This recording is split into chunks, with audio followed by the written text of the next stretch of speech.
மக்களே, உங்களுக்கு எதுவும் வேலை இருந்துச்சுன்னு வைங்களேன், அந்த வேலையை முடிச்சுட்டு கூட இந்த வீடியோக்குள்ளே வாங்க. இந்த வீடியோவில் நம்ம பேச போகிறது மிக முக்கியமானது. என்னால் முடிஞ்சளவு எல்லா இடத்துலையுமே மிக முக்கியமானது அப்படிங்கிறத ஆவணப்படுத்தியிருப்பேன். 500க்கும் மேற்பட்ட வீடியோ போட்டிருக்கேன். இந்த ஒரு வார்த்தையை அந்த முக்கியமானது, அலாட்டு, இந்த மாதிரி விஷயத்தெல்லாம் நான் பெரிய லெவலில் பயன்படுத்தினது கிடையாது. ஏன்னா இது உண்மைக்குமே முக்கியமானது. இந்த வீடியோவில் ஏன் நான் இவ்வளோ முக்கியமானதுன்னு சொல்கிறேன்னா, இந்தியாவில் மசூதிகள் மிகப்பெரிய அச்சுறுத்தலுக்கு உள்ளாகிட்டு இருக்கு. நிறைய மசூதிகளில் பார்த்தீங்கன்னா இந்த மசூதி இதற்கு முன்னாடி கோவிலாக இருந்துச்சு அப்படிங்கிற குற்றச்சாட்டு அயோத்தியில் ஆரம்பித்து இன்றைக்கி பார்த்தீங்கன்னா ராஜஸ்தான் வரைக்கும் கொண்டு போய் சேர்த்துட்டாங்க. இந்த ஒரு நரேட்டிவை இவங்க ஒரு பக்கம் பண்ணிகிட்டு இருக்காங்க. டிசம்பர் 12 உச்சநீதிமன்றத்தில் ஒரு வழக்கு விசாரணைக்கு வரப்போகுது. இந்த வழக்கு விசாரணை வரும்போதே இதை ஆவணப்படுத்தணும்னா இந்த வழக்கை நம்ம பெரிய லெவலில் புரிஞ்சுக்க வேண்டியது இருக்குது, தெரிஞ்சுக்க வேண்டியது இருக்குது.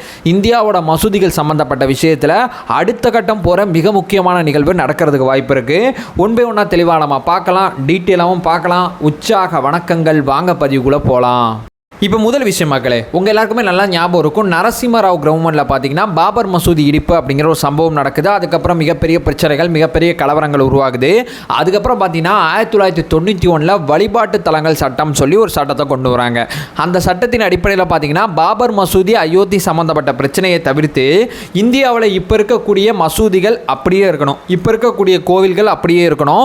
இதில் எந்த விதமான மாற்றமும் உள்ளாகக்கூடாது. இப்போ என்ன இருக்கோ அது அப்படியே இருக்கணும் அப்படிங்கிற ஒரு விஷயத்தை அடிப்படையாக வச்சு வழிபாட்டு தலங்கள் சட்டம் சொல்லி 1991 சொல்லியிருந்தாங்க.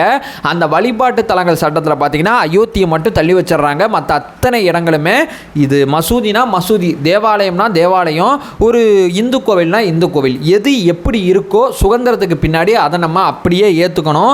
இதற்கு முன்னாடி அது இருந்துச்சு, பின்னாடி இது இருந்துச்சு, இப்படிங்கிற எந்த விதமான விஷயமும் சொல்லக்கூடாது, செய்யக்கூடாதுன்னு சொல்லி இந்த வழிபாட்டுகள் சட்டமானது பெரிய லெவலில் கொண்டு வந்தாங்க. அதுக்கப்புறம் பார்த்தீங்கன்னா அயோத்தியில் ராமர் கோவில் கட்டப்படணும் அப்படிங்கிற மிக முக்கியமான தீர்ப்பு வழங்கப்படுது. அந்த சமயத்தில் கூட இந்த விஷயத்தில் நமக்கு உடன்பாடு இல்லை. இந்த சேனலில் 500க்கும் மேற்பட்ட வீடியோக்கள் இருந்தாலும், நான் ஒரு இந்துவாக இருந்தாலும் அயோத்தி சம்பந்தப்பட்ட ஒரு வீடியோ கூட நான் போடலை. அயோத்தி கோவிலில் அப்படி இருக்குது, அயோத்தி கோவிலில் இப்படி இருக்குது, அங்கே அப்படி ஆயிடுச்சு, இங்கே இப்படி ஆச்சுன்னு சொல்லி எந்த விதமான டிஸ்கஷன்லையும் நான் பங்கேற்கலை. ஏன்னா அயோத்தி தீர்ப்பில் எனக்கு மாறுபட்ட கருத்துக்கள் இருக்குது. அயோத்தி விஷயத்தில் நீதிமன்றம் தவறிழைத்ததுன்னு சொல்ல மாட்டேன். எனக்கு உடன்பாடு இல்லாத ஒரு தீர்ப்பை நீதிமன்றம் கொடுத்துச்சு அப்படின்னு சொல்லி நான் நம்பினதுனால அயோத்தி சம்மந்தப்பட்ட விஷயத்தில் நான் எதையுமே ப்ரமோட் பண்ணல, எதையுமே நான் இந்த சேனலில் கொண்டு வந்து சேர்க்கலை. பட் அயோத்திக்கு அப்புறம் பெரிய லெவலில் அயோத்தி ஒன்று தானே அப்படின்னு சொல்லி நிறைய பேர் என்கிட்ட சப்போர்ட் பண்ணி கேட்டு அயோத்தி சம்மந்தப்பட்ட வீடியோவை கிரியேட் பண்ண சொல்லும் போதும் அயோத்தி சம்மந்தப்பட்ட வீடியோக்கள் கிரியேட் பண்ணலை. ஏன்னா இது எங்கே நிப்பாட்டுங்கிறது எனக்கு அப்பயே ஒரு அடிப்படை புரிதல் இருந்ததுனால அந்த விஷயத்தை நான் அப்பையிலேருந்து செய்யலை. இது எங்கே நிப்பாத்திருக்குன்னு சொல்லி கேட்டிங்கன்னா, அயோத்திக்கு அப்புறம் பார்த்தீங்கன்னா ஞானவாபி மசூதி அப்படிங்கிற ஒரு சர்ச்சை வந்துச்சு. இந்த மசூதி இதற்கு முன்னாடி ஒரு சிவன் கோவிலாக இருந்துச்சு அப்படிங்கிற குற்றச்சாட்டு வைக்கப்பட்டுச்சு. இப்போ சமீபத்தில் பார்த்தீங்கன்னா உத்தரப்பிரதேசத்தில் பார்த்தீங்கன்னா சாம்பல் பகுதியில் பார்த்தீங்கன்னா ஒரு மசூதி மீண்டும் ஒரு கோவில் அப்படிங்கிற சர்ச்சை உள்ளாகுது. ராஜஸ்தானில் ஒரு விஷயத்தை பேசிகிட்டு இருக்காங்க. கிருஷ்ணர் பிறந்த பூமின்னு சொல்லி ஒரு இடத்துல பார்த்தீங்கன்னா இது கிருஷ்ணர் பிறந்த பூமி, இங்கே எப்படி மசூதி இருக்கலாம் அப்படிங்கிற ஒரு விஷயத்தை பேசிகிட்டு இருக்காங்க. ஸோ மசூதி, கோவில் அப்படிங்கிற சர்ச்சையானது அயோத்தி அப்படிங்கிறது ஆரம்ப விதை போடப்பட்டுச்சு. அதுக்கப்புறம் அயோத்தியோட முடிஞ்சு, அயோத்தி மட்டும்தான் கேட்குறோன்னு சொன்னாங்க. இன்றைக்கி பார்த்தீங்கன்னா அயோத்தியை கடந்த 6 இடங்களில் பார்த்தீங்கன்னா இந்தியாவில் இந்த மசூதி இதற்கு முன்னாடி கோவிலாக இருந்துச்சு அப்படிங்கிற பஞ்சாயத்து பெரிய லெவலில் போயிட்டுருக்கு. இது அத்தனைக்குமே பெரிய லெவலில் அந்த முஸ்லீம் அமைப்பு நீதிமன்றத்தில் பேசும்போது எடுத்துக்கும் போது வைக்கக்கூடிய வாதம் எப்படிப்பட்டதாக இருந்துச்சுன்னா, 1991 ஒரு சட்டம் நிறைவேற்றப்பட்டுச்சுல, அந்த சட்டத்தின் அடிப்படையில் எது கோவிலாக இருக்கோ அது கோவிலாக இருக்கணும், எது மசூதியாக இருக்கோ அது மசூதியாக இருக்கணும் அப்படிங்கிற ஒரு விஷயத்தை தற்காப்பு கண்டு இந்த 6க்கும் மேற்பட்ட வழக்குகளில் நீதிமன்றத்தில் பார்த்தீங்கன்னா முஸ்லீம் தரப்பு பயன்படுத்த ஆரம்பித்தாங்க. இப்போ பார்த்தீங்கன்னா 2022 ஒரு வழக்கு போட்டாங்க. இந்த வழிபாட்டு தல சட்டமானது சுப்பிரமணிய சாமி இருக்கார் பார்த்தீங்களா, அவர் எந்த ஆங்கிளில் போட்டார்னா, இந்த வழிபாட்டு தலங்கள் சட்டமானது சில மாற்று கருத்து இருக்குது, சில பிரிவுகள் சரியாக விளக்கப்படலை, அல்லது விளக்கப்பட்டதை மக்கள் ரொம்ப தவறாக புரிஞ்சுக்கிட்டாங்க, சரியான அடிப்படையில் இந்த சட்டம் இயற்றப்படல அப்படிங்கிற குற்றச்சாட்டு அடிப்படையில் இவர் நீதிமன்றத்தில் வழக்கு போட்டார். இன்னும் சில பேர் பார்த்தீங்கன்னா இந்த சட்டம் இருக்குது பார்த்தீங்களா, கோவில் கோவிலாக இருக்கணும், மசூதி மசூதியாக இருக்கணும் சுதந்திரத்துக்கு அப்புறம்னு சொல்லி இயற்றப்பட்ட சட்டமே ஒரு சட்டவிரோதம்னு சொல்லி 2022 நீதிமன்றத்தில் வழக்கு போட்டாங்க. இது அத்தனையுமே நீதிமன்றம் பார்த்துட்டு மத்திய அரசை பதில் சொல்லிட்டு அந்த வழக்கை அப்பயே ஓரம் வச்சிட்டாங்க. இந்த வழக்கை இப்போ நீதிமன்றம் டேக் ஆஃப் எடுக்கிறாங்க. இந்த வழக்கு தான் டிசம்பர் 12 பார்த்தீங்கன்னா விசாரணைக்கு வர இருக்கு. இந்த வழக்கில் பார்த்தீங்கன்னா மாற்று கருத்து இருக்குன்னு சொல்கிறவங்கள கூட நம்ம ஏற்றுக்கலாம்.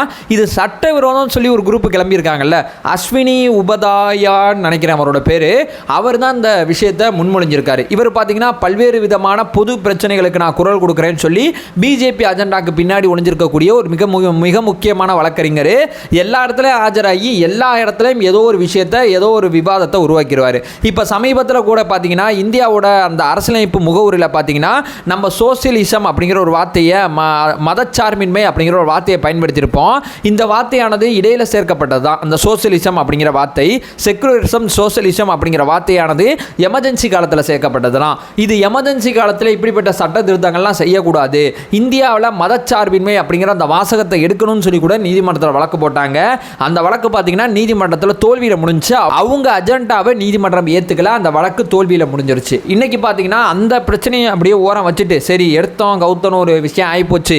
இன்னைக்கு பார்த்தீங்கன்னா அந்த முஸ்லீம் மசூதியை தொடுவோம் மறுபடியும் பேசுபொருள் ஆகட்டும் சொல்லி மீண்டும் ஒரு அச்சுறுத்தலாக பார்த்தீங்கன்னா மசூதி சம்பந்தப்பட்ட வழக்கில் அந்த 1991 வழக்கானது சட்டவிரோதம் சொல்கிறாங்க. நீதி கேட்டு நீதிமன்றமே வரக்கூடாதா? நீதிமன்றம் வராது மக்களோட அடிப்படை உரிமையை பாதிக்கிறது கிடையாதா? நீதி கேட்டு நீதிமன்றம் வராத அப்படின்னு சொல்லி எப்படி ஒரு அரசு ஒரு சட்டம் இயற்ற முடியும் அப்படின்னு சொல்லி இது ஒரு சட்ட விரோதம் அப்படிங்கிற ஒரு வாதத்தை முன்வைக்கிறாங்க.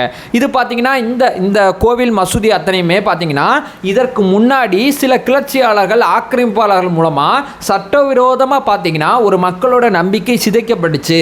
ஸோ மக்களோட நம்பிக்கை சிதைக்கப்பட்ட விஷயத்துக்கு இப்போ எங்கள்கிட்ட உரிமை இருக்கிறதுனால அந்த உரிமையை கேட்குறோம், அந்த உரிமையை கேட்டு நீதிமன்றம் வரக்கூடாது அப்படிங்கிறது எப்படிப்பட்ட வாதம் அப்படின்னு சொல்லி நீதிமன்றத்தில் அந்த வழக்கு சம்பந்தப்பட்ட மனுவில் சொல்லியிருக்காங்க. ஸோ இது சட்டவிரோதம் நீதிமன்றம் சொல்றதுனால இந்துக்கள், சீக்கியர்கள், சமணர்கள் இவங்களோட உரிமைகள் அத்தனையுமே வழிபாட்டு உரிமைகள் அத்தனையுமே இந்த நீதிமன்றம் பறிக்குது அப்படின்னு சொல்லி இந்த விஷயத்தை சட்டவிரோதம் சொல்லி அறிவிக்க சொல்லியிருக்காங்க. ஒருவேளை நீதிமன்றத்தில் இந்த வழக்கு விசாரணை வருது. இந்த வழக்கு விசாரணையில் பார்த்தீங்கன்னா நரசிம்மராவ் கவர்மெண்ட் வந்து அறிவித்த இந்த சட்டமானது சட்டவிரோதம் அப்படிங்கிற ஒரு தீர்ப்பு வந்துச்சுன்னா இந்தியாவில் இருக்கக்கூடிய மசூதிகளோட நிலைமைகள் இது எப்படி போகும் நினச்சி பார்க்கவே பயமாக இருக்குது. இப்படிப்பட்ட விஷயங்கள் பார்த்தீங்கன்னா நீதிமன்றத்தில் இப்போ விவாதிக்கப்பட இருக்குது அப்படிங்கிறதான் இந்த வீடியோவில் நான் சொல்ல வரேன். டிசம்பர் 12 இந்த வழக்கை நீதிமன்றம் விசாரணைக்கு எடுத்துக்க போகுது. இந்த வழக்கை நம்ம க்ளோஸ்டாக வாட்ச் பண்ண வேண்டிய தேவை இருக்குது. இந்த வழக்குக்கு மீடியாவோட ஃபோக்கஸ் பெரிய லெவலில் கிடைக்கணும்.